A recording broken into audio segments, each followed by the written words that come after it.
We're recording. And like I said, I'm Doug. I'd like to introduce you to your moderator for this session. Her name is Rachel Smith. She is a faculty member here at the University of Rhode Island and works with many of our CMD students. So Rachel, I'm going to pass it off to you. Wonderful, thank you. I apologize for the delay. Also, I'll add that I am a URI alum as well for 3 times over, bachelor's, master's, and doctorate. So they couldn't get rid of me. I just kept coming back. So I would like to have our panel actually introduce themselves. And I'm sorry, panel, but whoever's to my left wins. So Sue Crossley, would you be the first to introduce yourself? Sure. My name is Sue Crossley. I am a speech language pathologist. I graduated from URI, I'll say many years ago, let's put it that way.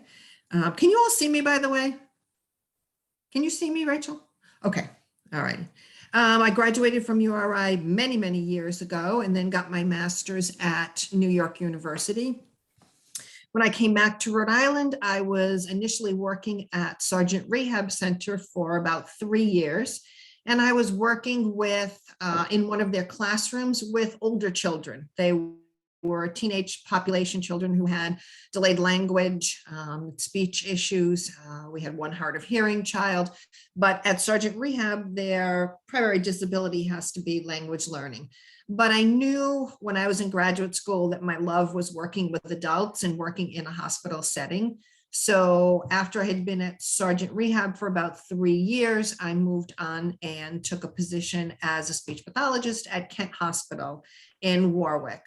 And I've been there for 39 years. And I started out as a staff speech pathologist. I then became director of speech. And then in 1990, I became director of all rehab services. So I had PT, OT, and speech underneath me. It was quite an undertaking. But then in 2010, so it's almost just about 11 years ago, I took a position at the hospital in what's known as patient experience. I helped to develop the patient experience program. We didn't have anybody in that position previously. And for those of you who say, well, what is patient experience? So in a hospital setting or in any setting, we want all of our patients to have the best experience that they can. So it's working with our patients, working with our staff. And then I think, Rachel, you just want me to introduce myself for now, and then I know there's some other questions you'll be asking. So that's where I came from and where I am right now. I've also on and off been teaching here at URI as adjunct faculty since 1990, I think it was 5. I've taught a couple different courses, but my main course that I've been teaching through the years is CMD 160, which is the intro course. Wonderful. Thank you, Susan. Yeah, no, that was perfect. So next, I'd like to introduce Lauren Brady. And if you can just, again, sorry, Susan, I totally kind of threw you into the deep end there, but we're looking for, you did great. Introduce yourself, give us your current position, and then kind of just telling us a little bit about how you got to where you are now since after graduating URI. So Lauren, go ahead. I graduated from URI with my master's in 1995. Sue was actually one of my teachers. I did one of my clinicals at Kent Hospital.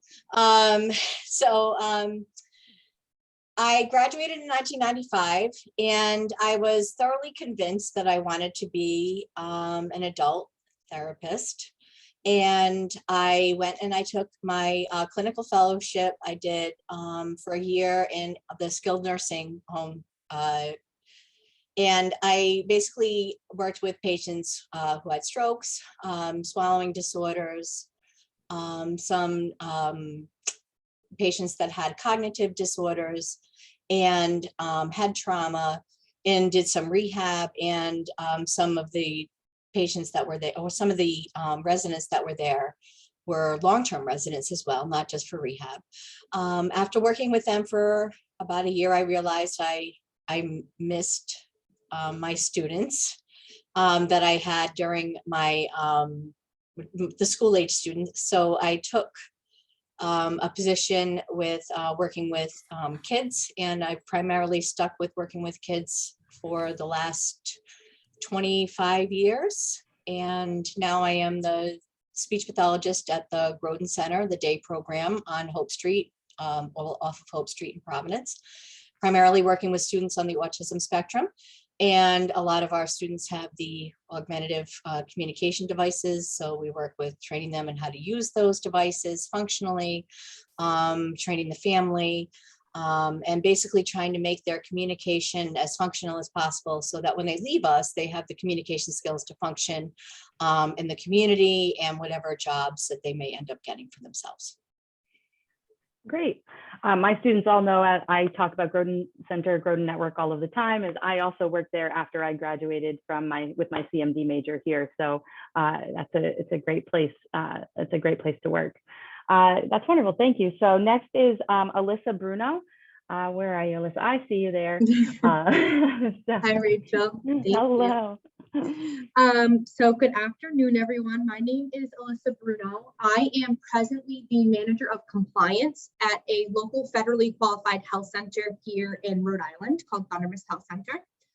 I graduated from the CMD program at URI back in 2016, and my senior year at URI in the program, I did my clinical rotations, and I kind of was like, maybe I'm not dead set on becoming an audiologist. So I, went through the junior, senior year kind of crises and started looking into different areas that I could utilize my bachelor's degree in CMD, but what could I do to advance myself, to the next level, master's level, things of that nature. So my senior year at URI, my audio is poor. Sorry, I'll try and get closer to my laptop. Thank you. Is this any better?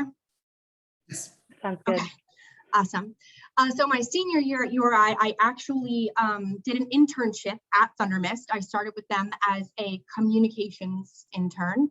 And from there, I finished URI. I dove right into my master's program at Salve Regina, where I received both of my masters in healthcare administration and business administration.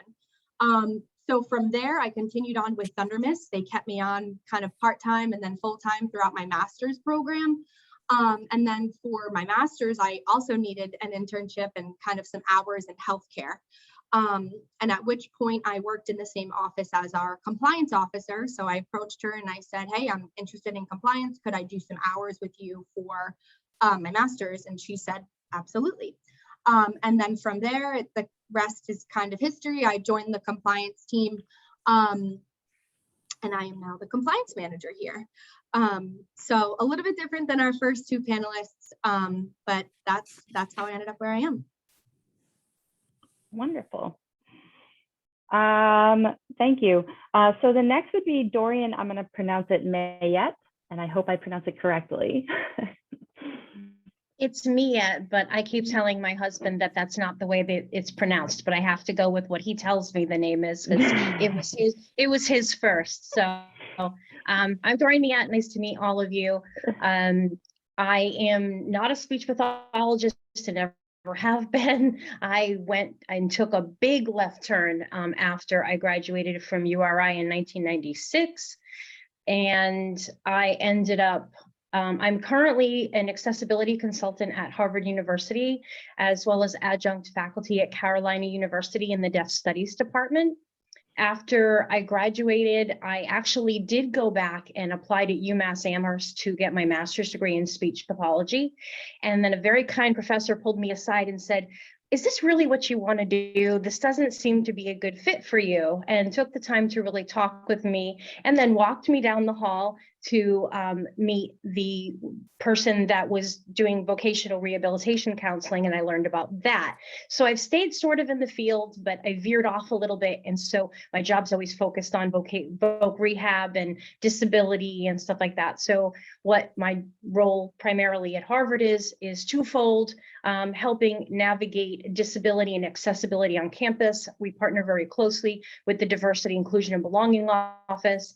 And we're part part of central administration, which was great because I wanted to get after working at, after I finished grad school, I went to the Helen Keller National Center in New York, and then worked for about 10 years for the State of Rhode Island Office of Rehabilitation Services before taking the job at Harvard, and then also taking the job at CU, which I'm doing both at the same time. And the after doing about 18 years of casework, I wanted to get away from that.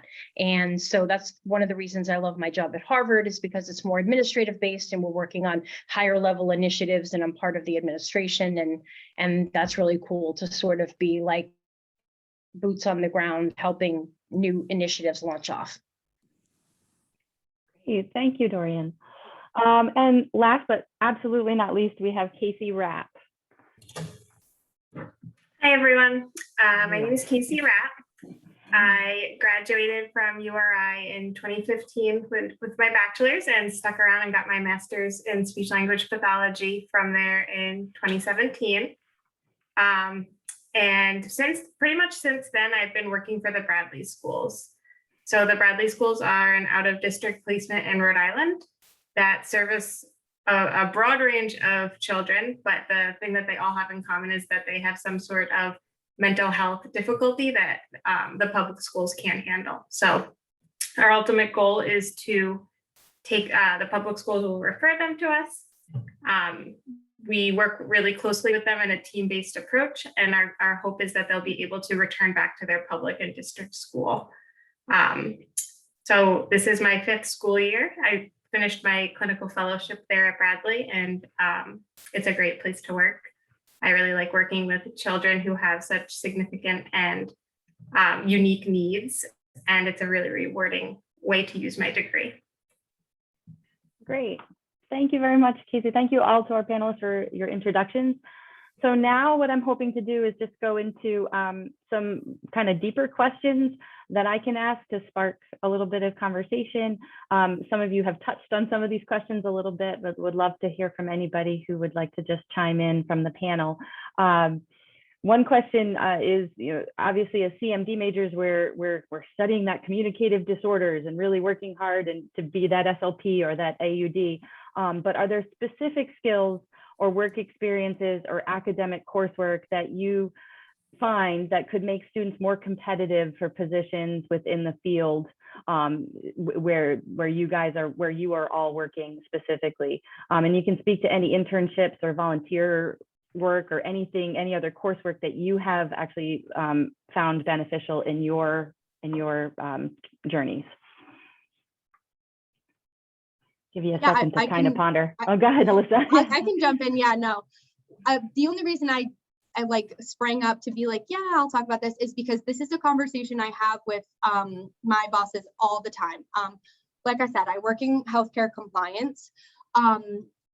So that's a field where there is no degree path. There is no program. There was no outline for, strict outline for someone to become a compliance officer. So we have this conversation all the time with some of our newer staff who join the team, where we're kind of like, you've got to look for different kind of skills and experiences when you're hiring in compliance, because again, you don't go to college and get a degree in compliance. That's just not how it works.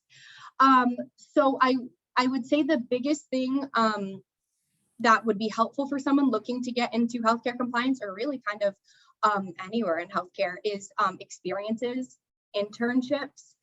So like I said, I interned technically twice here at Thunder Mist.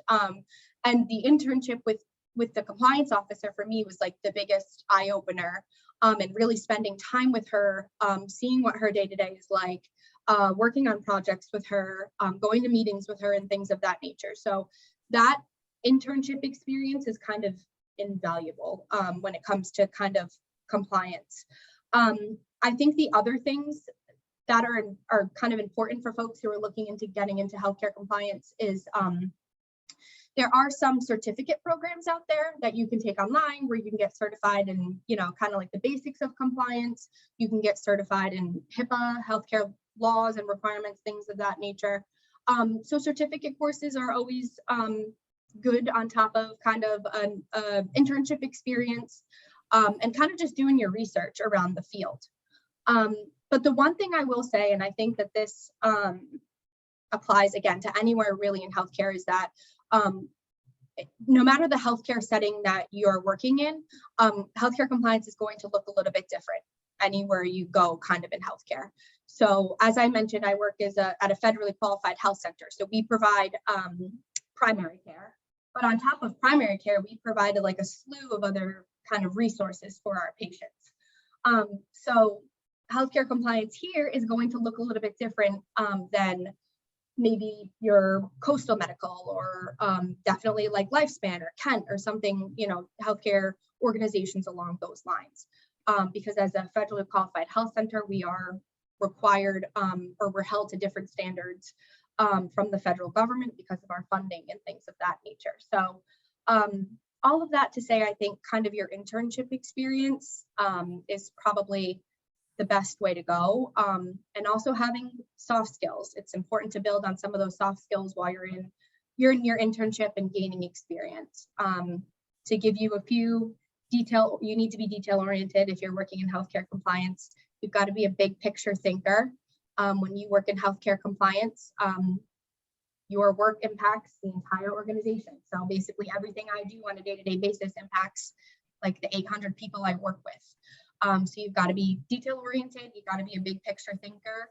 You've got to be a self-starter. That's a big one for us too, just because things are popping up all the time, coming up that you've got to kind of react to. So definitely experience and building on some of those soft skills, I think, are definitely helpful for folks if you're interested in healthcare compliance. Excellent. That was great. Anybody else on the panel have something to say about that in terms of the skills and work experiences in your journey towards your position now? I can jump in. In patient experience, again, like healthcare compliance, there is no degree. I think that what has really helped me, because I do, with my current position in patient experience, I do a lot of teaching of relationships and building therapeutic relationships. And I think what has helped me, as having treated patients from so many years, is to know those communication skills and how to develop therapeutic relationships. Those of you who are in my class are going to hear about this next week. How do we build therapeutic relationships? And I think that it has helped me as a speech pathologist. You know, I think one of the things that we haven't touched on yet for students is, you know, your volunteer work is to shadow. The more you do volunteer work, the more you shadow, the more you show an interest in your profession, in be it either speech pathology, or if you want to branch out into something that I have done or Alyssa has done. I think, you know, getting to volunteer and then just doing your research and taking courses in, you know, in compliance, taking courses in patient relationships and patient experience. So I think all of those things will help you if you want to branch out. And I think that my degree in speech pathology has helped me immensely with teaching all of the classes that I teach in therapeutic relationships, and with, you know, with working in patients and their families, as, you know, part of my role is being an advocate for patients. And so that advocacy has really helped me to, that my speech degree has really helped with the advocacy piece of it. Great, thank you. I can jump in about those of you who are looking to get the more traditional route of being a speech language pathologist, especially if you were looking to work with pediatrics, is just to get as much experience as you can working with the population. So any kind of volunteer work you can do with Special Olympics. There are so many camps in the summer for children with disabilities who are constantly searching for counselors and volunteers. There are also a lot of extended school year opportunities. So if you have an associate's degree or a bachelor's degree, a lot of school districts are looking for people to be paraprofessionals for their special education classrooms.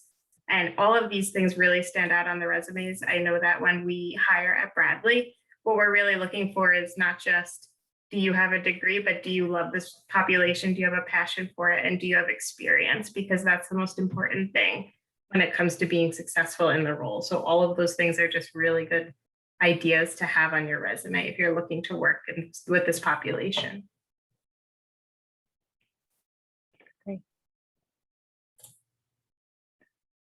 Yeah, I think that we're always trying to show our students in CMD that you came to this profession or this degree because you like to help people, or you like the medical field or the healthcare field in general.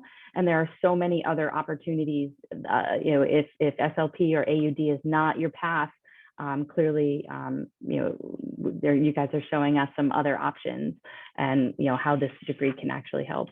Great. Anything else from anyone before I move?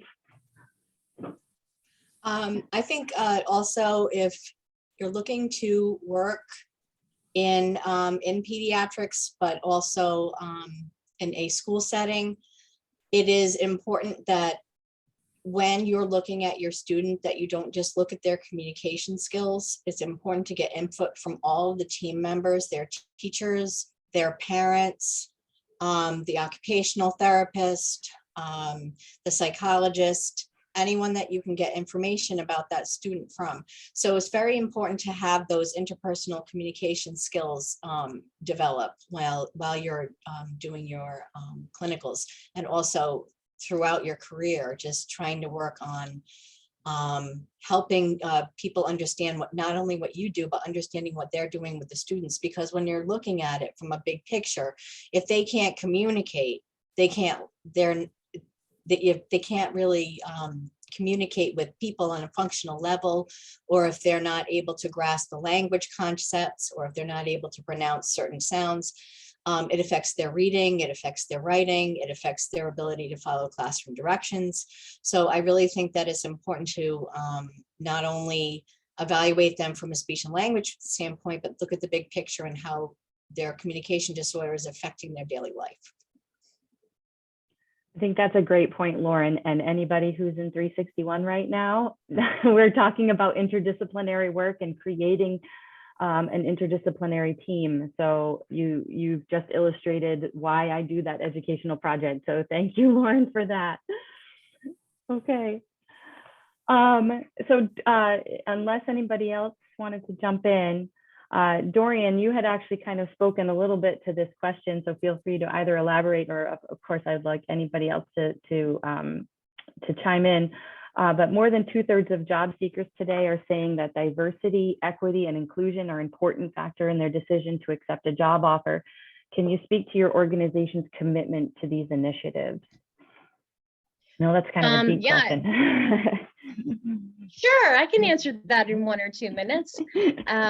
It's actually it's a huge part of what we do. Like I said, my role is kind of divided into the day-to-day requests that kind of hit my desk, and then also the higher level initiatives where we're trying to, so we help navigate people through the reasonable accommodation process, whether it be for students or for even employees, staff, visitors, what have you.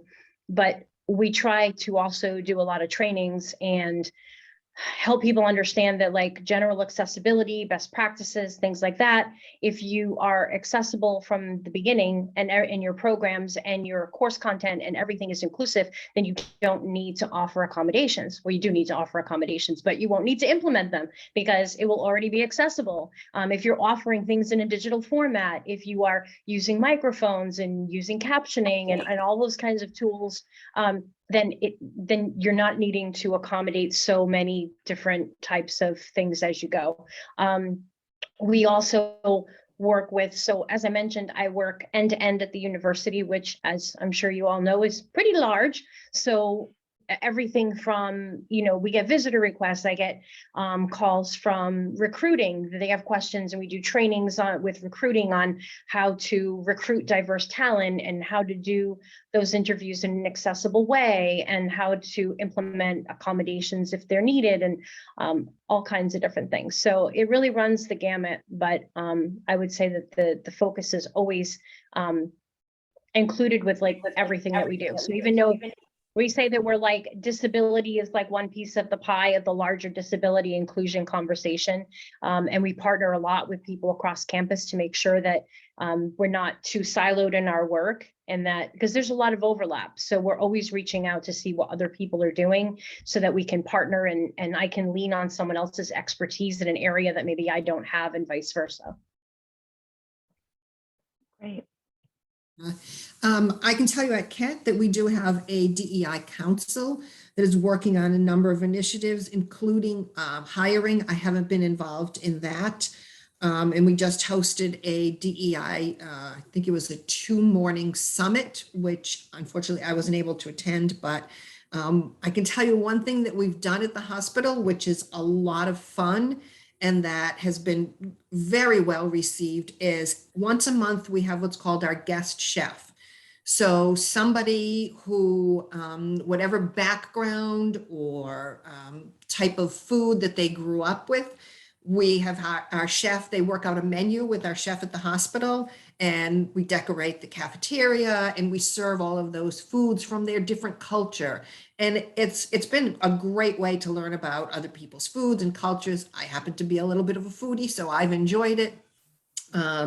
And I mean, we've done, we did Jamaican food, we've done Italian food, we've done Armenian food. So it's really been a great way to learn about other people's cultures. And we all know that we all like to eat, at least I do. So, so it's been a great way to learn about other cultures, and something that's been fun that, you know, that everybody can participate in. So people know when Sue was talking about DEI, that meant diversity, equity, and inclusion. So there's a board for that specifically, or We have a council, yes. council. Council. So to kind of piggyback off of what Susan was just talking about, at Thunder Mist, we recently hired a chief of diversity, equity, and inclusion. And I think she started with us probably like in February or March. But one of the main purposes of her job is that she oversees our culturally inclusive and trauma-informed committee, or city committee for short. So it sounds like it's probably similar to the diversity committee that Susan's talking about that they have at Kent, where it encompasses a broad range of folks who work here at Thunder Mist at various different levels, from providers to frontline staff to folks who are in management like myself.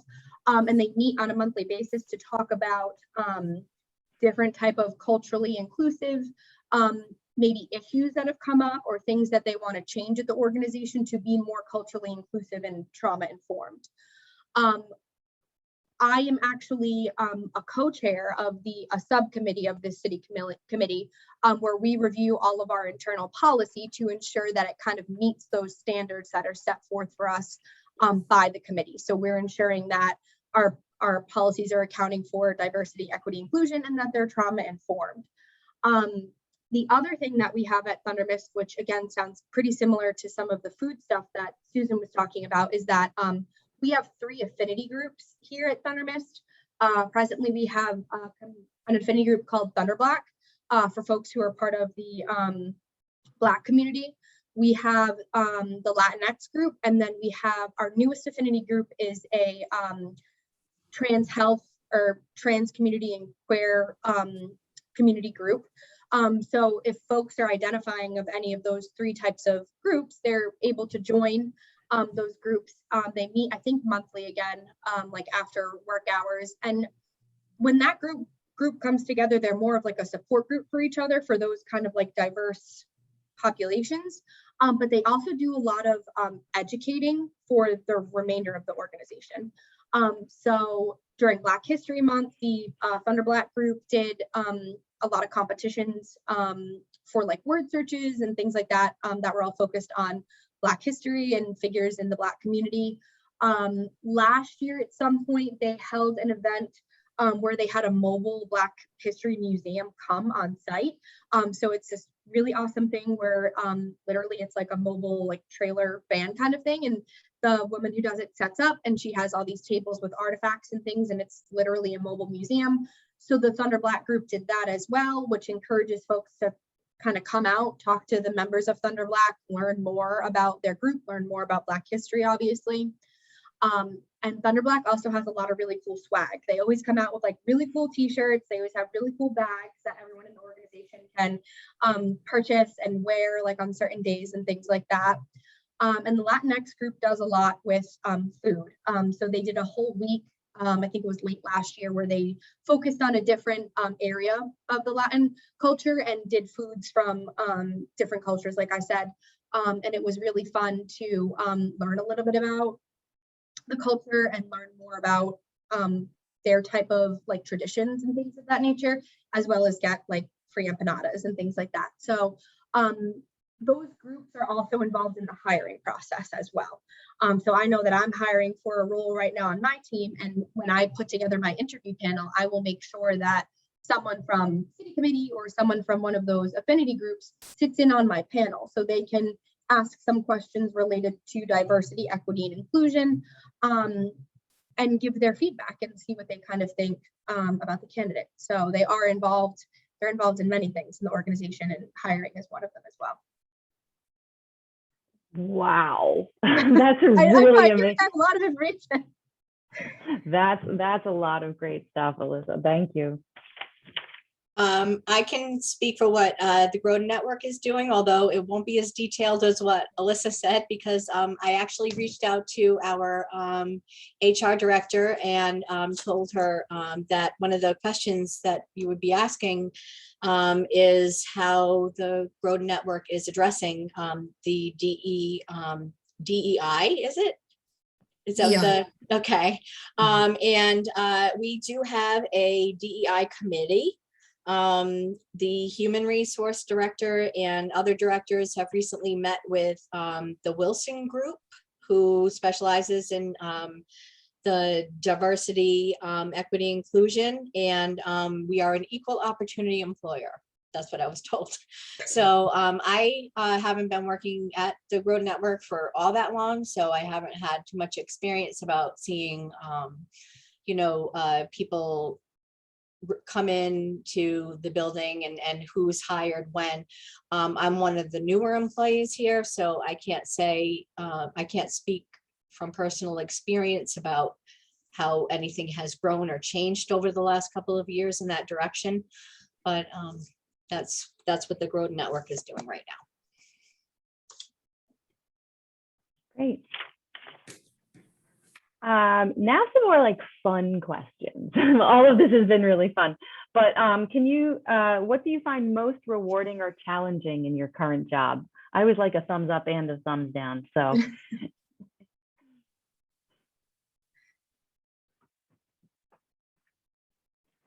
Okay, yeah, I can go. Sure. Probably the most Okay. challenging is, we work in our area, we work a lot with patients who are having issues, be it they're not being communicated with in a manner that they understand. We all know that medical professionals like to use a lot of their crazy lingo with patients, and that is, that is something that, we help with and help get the patient through that process of really understanding what's going on with them. Because let's face it, most of our patients who come into a hospital don't have the medical background that we have. And when somebody comes and uses their hospital lingo, it's very confusing, especially to elderly patients. So that is something that for me is both a thumbs up and a thumbs down. When I can get a patient to a point where they understand what's happening with their health, what's happening, with their hospitalization.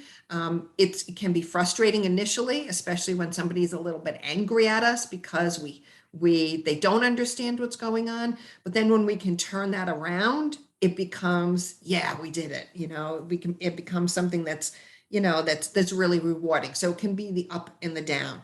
The other piece of my my job that I find that's very rewarding is working with teaching classes and teaching therapeutic relationships. And how do you build a therapeutic relationship? We especially in rehab, we're going to be seeing our patients for a long time.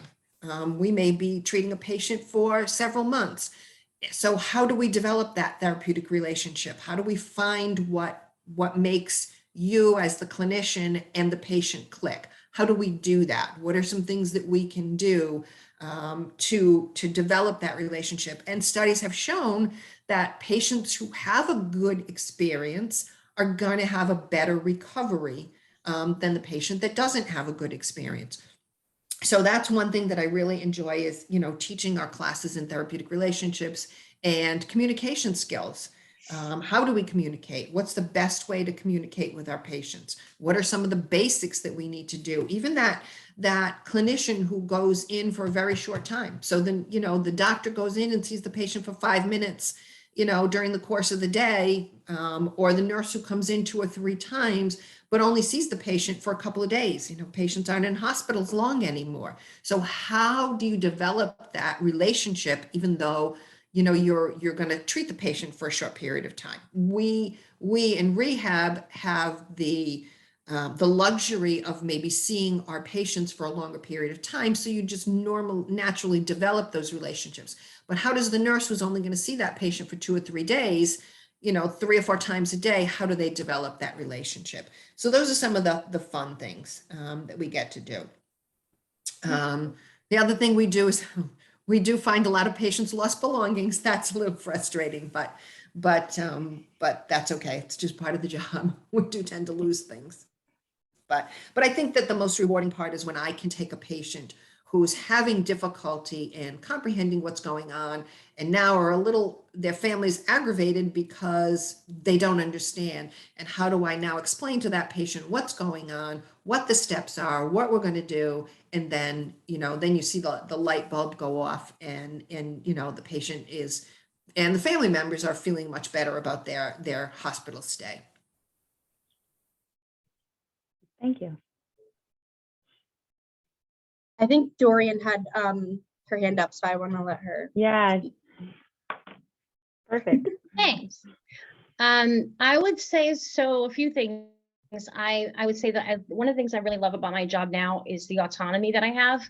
I make my own schedule, and I have the ability to kind of, our director gives me all of the power in the world that I can basically work on things that I feel passionate about. So if I'm noticing something at the university that really needs to be changed and I bring it forward, most of the time, we can go forth and work on the stuff that kind of makes us feel like we're doing work that invigorates us.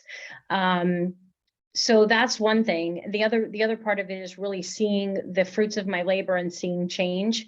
One of the things that's recently come across my plate, like I said, I work on a lot of bigger initiatives. One of the things we've been hearing a lot from both HR and faculty and all of the people across campus is they've been asking for support and information regarding neurodiversity. So we developed a campus-wide training on neurodiversity to help faculty and also help HR and help managers, because as you can imagine, it is Harvard. We have a rather large neurodiverse population where, and sometimes that can be very difficult for people that are working in departments, and communication is extremely challenging when you have a manager who is trying to performance manage their employee who is on the spectrum and, is not understanding. Harvardese is a very unique and quirky animal where managers are not terribly direct, and they're conditioned to say things like your performance you do very well with this, but it would be really great if you could do this. And if you've ever worked with someone with autism, that kind of feedback just goes nowhere. So a lot of our training is how to effectively communicate so that your employees are getting the support they need, but you're also getting what you need from your employees. So it's kind of cool to see, something that came from just feedback and then putting the training out there and then seeing those employees develop and do better. The downside to some of the work that I do that's extremely challenging is resistance. We keep putting forward a lot of our messages that we look at things. Yes, we're following the ADA, and yes, Section 504 is out there, and there's the Rehab Act, and there's all this compliance and legalities. But at the end of the day, we're also want we're trying to put forth that we're looking more at guiding principles under the social model instead of a medical model of compliance, which basically means that when you come forward and you say, I have a disability, someone says, okay, show me your paperwork, where we actually include someone's self-report and their own experiences in kind of guiding the process. And one of the analogies that I use in doing the training is with everything else in diversity right now. For example, if someone says that their preferred pronouns are this, this, and this, we just accept that. We use them, we respect it, we implement it. But yet when someone has a disability and they come forward and they say, I need this accommodation because I'm this, what's the first thing we do? We ask for proof. Why? And so we're trying to shift people away from that mindset. But Harvard's some parts is very old school and it's going to take a while. I love that analogy. It's because it's so true. There's so many times where there's so many things that are presented to us and we just accept it. We're like, oh yeah, this is who you are. But there's other times where it's like you said, show me your paperwork. We went through that with service animals and emotional support animals at Thundermist because we got a wide array of emotional support animals. And we were like, we want to give access to our patients, but at the same time, you can't come in with like a parrot on your shoulder because they're squawking at everyone in the waiting room and things of that nature. So you're right. It's hard to kind of strike that balance. And then there's always the resistance, and then there's always folks who are more progressive and willing to make the change and see things from like a different lens. Service animals. We've talked about that. We talked about service animals and assistance animals for like a year. This yes, was like, we were like 3 years. Yeah, it's like it's a thing. It's a very big thing. It's a very huge thing. It's a huge thing.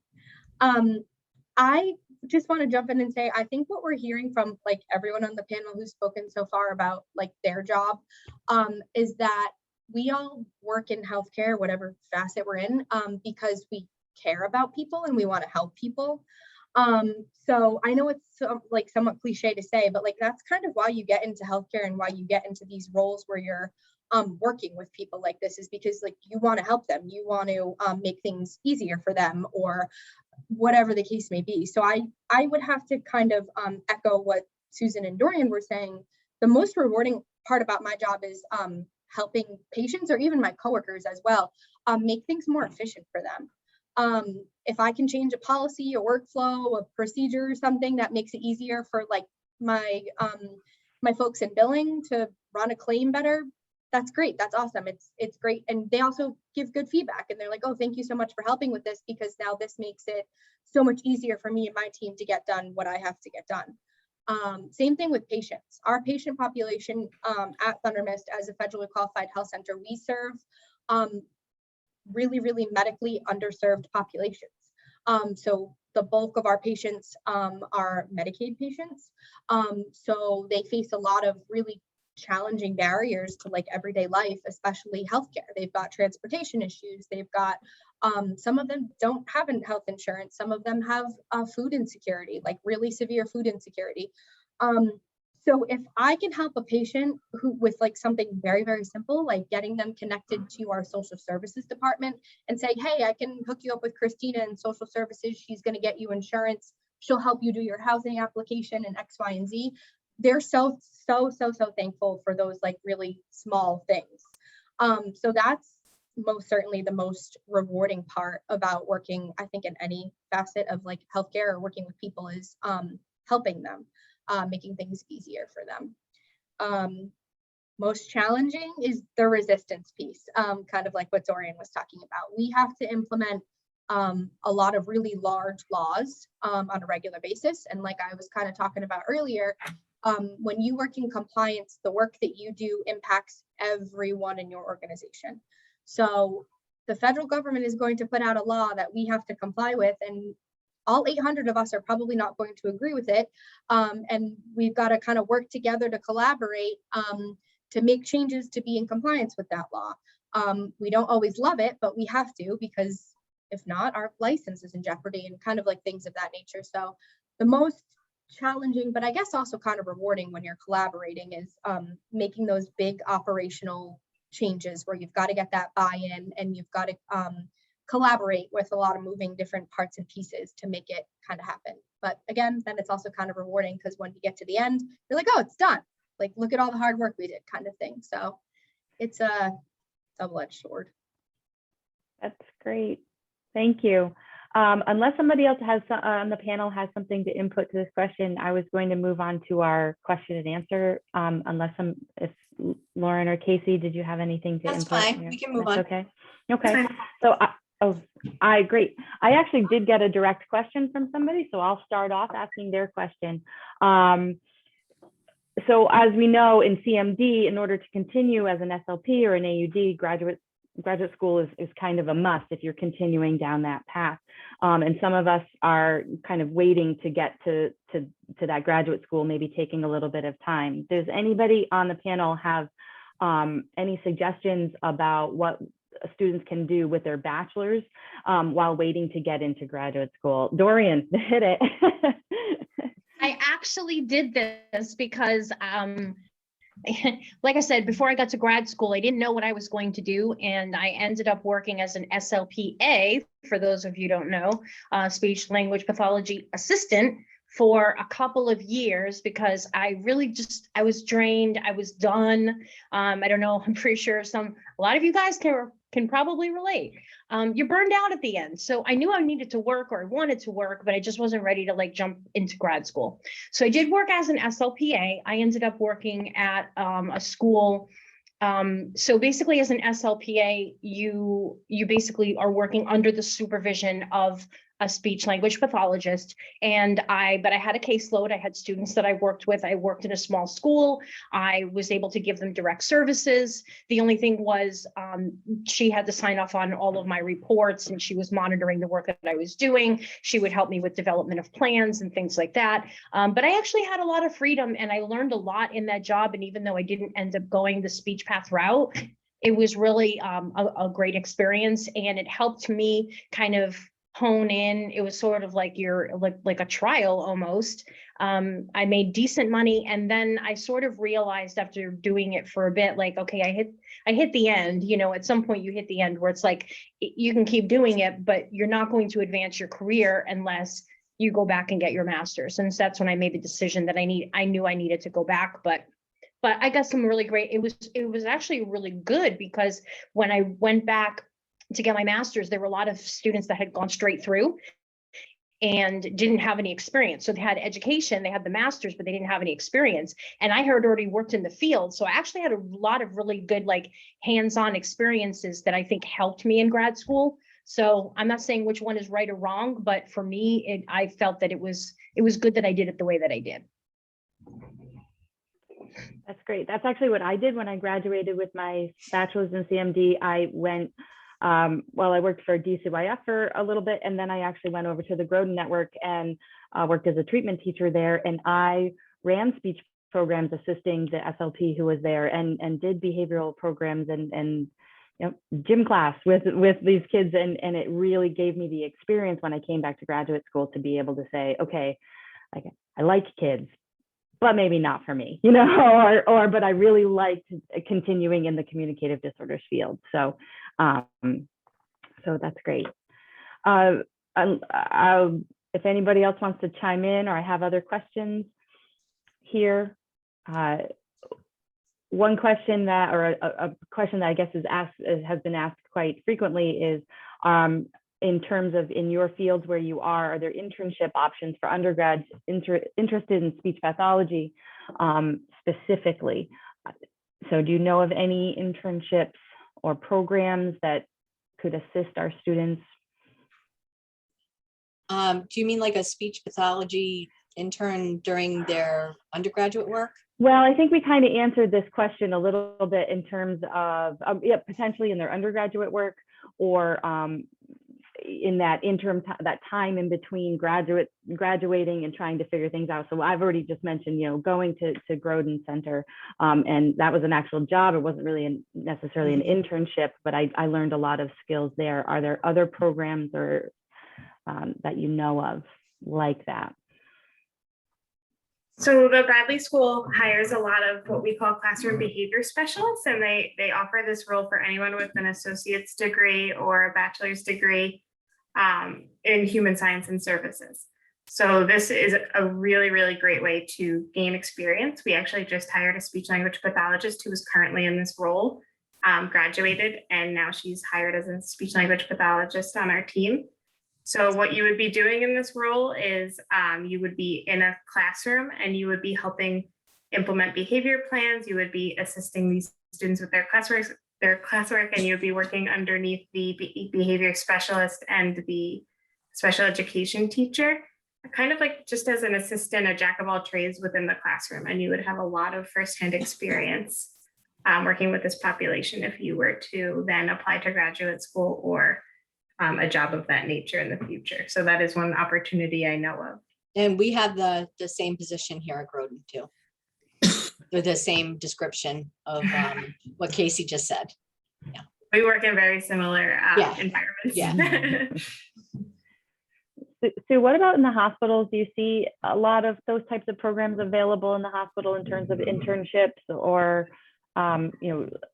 entry-level positions that will give our students some education in this field, or is that kind of tough for the hospital?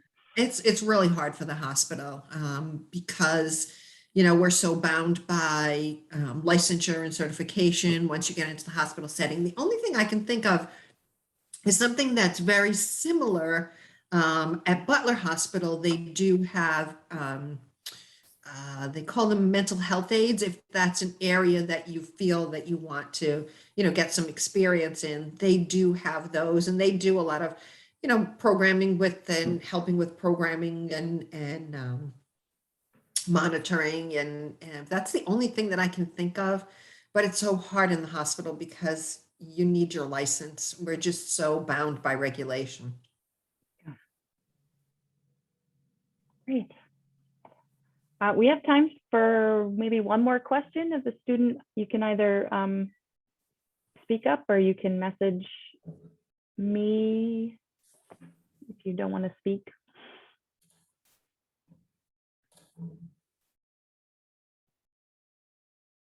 I have a question. Alexis, please. Yeah. When you guys are talking about certificates, like, do you have any suggestions on specific ones that you thought either you did or you know of that would be helpful when we're in that period of like post-grad, like applying to graduate school and stuff like that?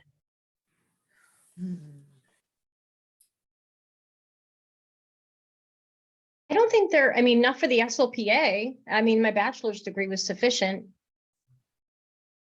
I would just say in general, if you're going to do any type of like certificate work, to say like, I've done this, or I've, gone through this coursework or whatever, I would just make sure it's from an accredited organization, or like a well-known organization.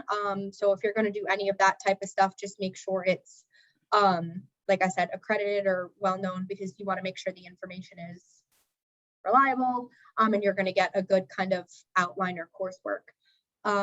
Speaking from like compliance certificates, I know like a couple of years ago, I did like a Hipaa certificate course. I can't recall where it was from, but again, we just had to make sure it was, like I said, accredited or in good standing. So that way you got good education out of it, and things of that nature. So.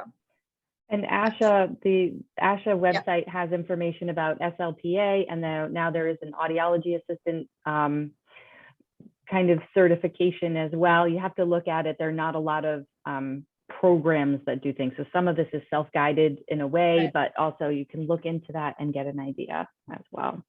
I think anything that you can look at, if you're if you're thinking of going into speech and language pathology, specifically working in schools, anything to do with assistive technology is extremely helpful. Working with smart boards or communication devices through iPads, or anything that you can access through low tech to high tech, anything that can help an assistant and assist a student with being able to function in their school environment is extremely helpful. We have a vocational coach that is helping our occupational therapists run vocational groups. They do a lot with the smart boards to organize the students' schedules, and it's very helpful for them. So anything that you can learn about assistive technology is a good place to start too. I just got 2 messages really quick, and I wanted to just ask the questions. That are kind of like yes or no questions. And then Doug, I know you have something that you need to do as well, so I apologize. A quick answer for SLPs: how important is it to know ASL, and how do you personally learn ASL if you have? How did you, Dorian? Yeah. I'm actually fluent in ASL, and that's what I teach at CU. I think quick answer, it depends on where you want to go. If you want to focus on the deaf population, then obviously it's pretty critical. But we also, and I would say other populations too, because I'm seeing it being used in classrooms with students that are nonverbal. There's a lot of other populations besides just being deaf. I would say that learning ASL and focusing on that track has added to my career immensely. Great. And the last really quick question is, what do you recommend to do during senior year of undergrad to prepare for graduate school? I know we've kind of touched on a lot of this in terms of internships and looking into the field a little bit more. Are there any other suggestions? I would say that wherever you apply to graduate school, be sure to schedule an interview. That's a really That is good one. extremely important for them to put a face with an application. The schools that I interviewed at, I got into. The schools I did not interview at, I did not get it. So Really great. I'm wondering if that, the interview part was what sealed the deal. Thank you. I want to thank our panel. Students, I need you to stay on just for a little bit longer. We need you for a couple extra minutes. Doug, if you want to jump in and do what you need to do. Okay, so, yeah, just like Rachel said, I'd like to thank everybody for being here today. We have a quick poll that I'd like the students to answer prior to them leaving, just to give us some feedback on how you feel about today's session and suggestions for moving forward. So hopefully this works. I've never done this before, but this should have just popped up on your screen. If you could answer the questions before you head out, that's pretty much all I need from you. Other than that, thank you for everybody. Thank you to everybody for coming. Thank you. Thank you. Thank you. Bye. Good Take care, night. everyone. Bye-bye. I thank you. Thank you.